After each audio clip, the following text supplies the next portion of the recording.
and the fact that we saw the era of Sufism, which also relates to the same philosophy and thinking. So his predecessors were, of course, Ar-Razi, but he was acknowledged by Abu Sina and Ibn Rushd, and Maimonides, who was a Jewish philosopher, he also praised what Farabi had written. But his propositions on logic, for example, was future contingent propositions which were initially argued by Aristotle. The interesting thing of Plato's dialogues were like today's talk shows. There were characters, and the characters were arguing with each other. And there were discussions happening on the belief of each character. And that is why all Plato's writing had characters. In fact, except for the Apology, the Apology was the defense of Socrates when he was charged with different crimes, and that was his defense. So that Apology did not have any character, but all of other Plato's dialogues had characters asking and arguing on different pretext. So one example which appealed to me, I don't exactly remember, was a mathematical example of Achilles' race with the tortoise. That was Plato in his dialogues, arguing the fact, not realizing or not putting in, or there was no reality or dimension of time. So there were three realities, three dimensions, length, width and height, and there was no dimension. And the argument was about that the Achilles, who was a Greek runner, who will never win the battle with the tortoise, because the tortoise is giving a 10-foot advantage in a race. The time Achilles would reach this 10th foot, 10 feet, the tortoise would have gone 1 upon 10th of the foot further ahead. And when Achilles would reach that 1/10 of a foot, the tortoise would have gone 1/100th of a foot ahead. So it was a mathematical argument. Unless you bring in the dimension of time, it wouldn't get settled. So Aristotle had a future contingent proposition in which a sea battle, for example, a statement like the sea battle will happen tomorrow. That statement will always be true, because when tomorrow comes, the sea battle will happen tomorrow, and when day after tomorrow comes, the sea battle would happen tomorrow. And Aristotle argued with that kind of argument, and Al-Farabi also gave some further thought on that. But the most impressive part was that the breadth of people's thinking, breadth of Al-Farabi's thinking, when he wrote on music, and the fact that music has an effect on the soul, was impressive by itself. And I still remember, my father, according to the Islamic teachings, never liked music. And when we started practicing together, I believed I put up background music in my clinic, and he disliked it. But when he got ill and he went to the United States, when he got ill, he had to be in the hospital. And when he came back, and he said, "Beta, music was very soothing."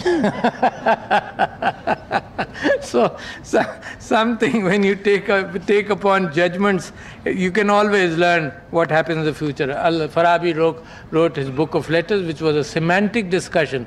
And semantics is a very important part of all our thinking. Maybe we realize it or not, because we are limited by the number of words we can use, and we are limited in the usage of those words by our feelings, and we are limited by millions of inputs in our lives. And when we try to communicate, we are again limited by our emotions and our limitation of word knowledge. And the other person who distills that knowledge, he does it under his own mechanism and under his own understanding of life. So Farabi also wrote on the book of letters. Then he wrote on vacuum. I am very impressed by how he described then that there is a higher world, immaterial world of the cosmology of the universe, and there's a lower world where we are with our bodies, we are limited, we decay, but there's a link between both these worlds, and that is the world of rational intelligence. When we try and understand what we are, with what is there forever, I think that is a very important contribution of Farabi. He wrote also on happiness, and he was a very prolific writer. He wrote a number of treatises, and probably one of the most important characters who brought the knowledge of the old era, which was also much older than him, and he brought it to the medieval, what is called by Europe as the Dark Ages, but were the ages of the enlightenment of the Muslim world. Muslim world communicated honestly, the inheritance from the Greek. In fact, even in Pakistan and India, you never think of indigenous medicine. Of course, indigenous medicine, but it was labeled as Unani Tib. It was a Greek inheritance, and we gave credit. So we never owned it, or we did improve upon it, but we gave credit to the Greek Unani Tib in that. So let me tell you what impresses me most in Al-Farabi. His book Al-Madinatul Fazila, and that's a very important book in the sense it talks about a state. The Republic, Plato's dialogue talks about the state. Farabi talks about the state also, and he talks about the city, Al-Madina. Al-Madina is a city, and then he said a good city. What is a good city like? And then he talks about Riyasat-e-Madina, which is the contemporary dialogue of the present government in Pakistan also. Mr. Imran Khan talks about the rights of Riyasat-e-Madina, the functioning of Riyasat-e-Madina, the principles of Riyasat-e-Madina, the social understanding of the state with respect to the people of people in any city or in any state. So Farabi wrote about Al-Madinatul Fazila, and every philosopher, starting from Plato, even from Socrates, talked about, first they talked about what was there, how much they understood, and then they talked about organization and about a state and the functions of the leaders of the state. And there were evil writers also, like Machiavelli wrote on The Prince, and some of you who read, not a big book, a small one, if you read it, it says how in a very cunning manner you can you can work with the emotions of people and exploit them. So Riyasat-e-Madina today is a concept in the Muslim world, that the best possible state was the state of Medina, when Huzur Akram sallallahu alaihi wasallam laid down the principles in communication with Allah subhanahu wa ta'ala, laid down the principles which are eternal as far as relationships between human beings are concerned. The ethics are eternal. The principles are eternal. Circumstances will change. People will move. Instead of camels and cars, instead of miswak, people would use a toothbrush. But the principles remain the same, because humanity in its emotions will never change. Humanity lives with its emotions, which are love, hate and phobias, like I mentioned somewhere also a few days ago.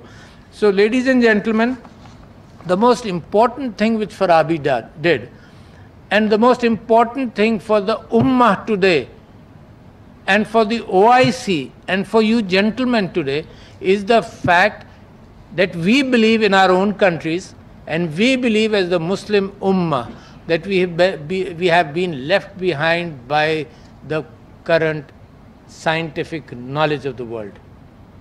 And it is running faster. If you thought that knowledge is going at a pace where you can catch up with it, let me give you some news. It is running much faster than what you ever thought. There is a change which is happening. There is a change like the Industrial Revolution, for example. There is changes in artificial intelligence and thinking, which is around the corner, and it is very fast. I was reading a book, Superintelligence by Nick Bostrom, and the fact that we do not know what will happen in the next 10 years means that we'll be left further behind. There is an acceleration which is around us. So it is very alarming for me to present to you, before you, and this forum is one forum which is talking about the most important situation. Like, for example, about 100 years ago, about 150 years ago, when Sayyid Ahmad Khan in India and Pakistan, in this region, when he talked about that the Muslims have to learn, it was a process which we thought it will take a couple of generations, and if you start learning, you will catch up. That is not true today. You don't have the time of a couple of generations anymore. By the time we will learn what is happening, science, technology, artificial intelligence, the internet would have gone far beyond. So therefore, this is a warning bell. And in fact, Comstek is a great institution, in fact, which should have the burden, which should carry the burden of trying to motivate the Islamic world, that unless you have knowledge, you will not be able to improve your lot. It's not the question of defense, it's not the question of armaments. If you purchase armaments from somebody, they are stale the time you purchase it. Sometimes we may have pride that we have purchased these armaments and we are strong. The strength comes from intellect, the strength comes from thinking, the strength comes from building characters, the strength comes from principles, the strength comes from ethics, which Islam has given to you as a permanence. You have that strength. But that strength has to be translated into scientific current knowledge to have an advantage, not on other countries. Islam never thinks of exploitation. Islam thinks of serving your own lot well. Islam thinks of insaf. Islam thinks of establishing a state where the rights of people, that is the biggest message of Islam, the message that Allah is one, and the message that the Prophet is the last Prophet of Allah subhanahu wa ta'ala, just lays down the principles on which then you learn. So the source is described, and the source is described for you to believe that whatever information is coming to you, therefore, is the true information. So you don't have to follow the scientific principles of Islam. The principles of Islam are more ethical and moral. And today in the world, if you look around at the United Nations, the international forums, there is lack of morality. And I was reading, I've been talking about the morality in international institutions, and I was reading Sir Agha Muhammad Khan III's memoirs, and he talked about the fact that he was the president of the League of Nations in 1939. I don't remember, 1939 or 1938, and he wrote that the institutions in the world lack morality.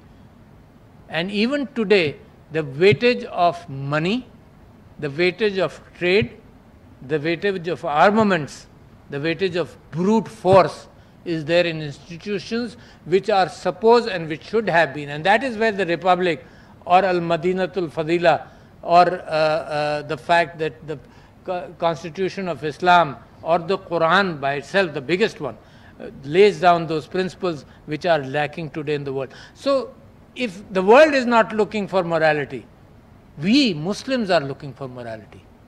We believe in morality. But lo and behold, when we have problems like Kashmir and Palestine, we realize the world doesn't care about us. Why? Because either we are talking of Pidram Sultan Bhut, that we were strong, our Iman is strong, there's nothing which can defeat us. But Iman needs a combination of scientific knowledge to be able to improve your lot. We are not defeating nations. We improve it. Your people are in misery. Look at India. The Muslims are in misery. Look at Palestine. Look at Kashmir. They're in misery. Look at the Rohingyas. They're in misery. Even we ourselves, we have poverty. We are not able to take care of our own. But that can't happen if you have pukhta iman. God will not change you, because God has implemented principles. Allah subhanahu wa ta'ala has his own principles of running this world. He gives leadership, he gives chance to people who can change, who are leaders in the world in his knowledge. So it is important that we go pick up the principles of Al-Farabi, the guidance of Al-Farabi, for example, and the guidance is simple. His knowledge probably is outdated, but his principles, his arguments are probably very current. And based upon those principles and arguments, ladies and gentlemen, it is up to us. The future looks to us. The Muslim Ummah looks to you. The Muslim Ummah believes that there can be a change. And we have talked about change for a long time. Every leader in the Muslim world has been talking about change, but to be able to do it, we have to work harder. We have to ensure the fact that our people get educated. We have to ensure the fact that people are healthy. These two are the combinations to lift us out of poverty. And as we get educated, and with higher education, we have a chance. So ladies and gentlemen, not let that chance go. Thank you. Thank you very much.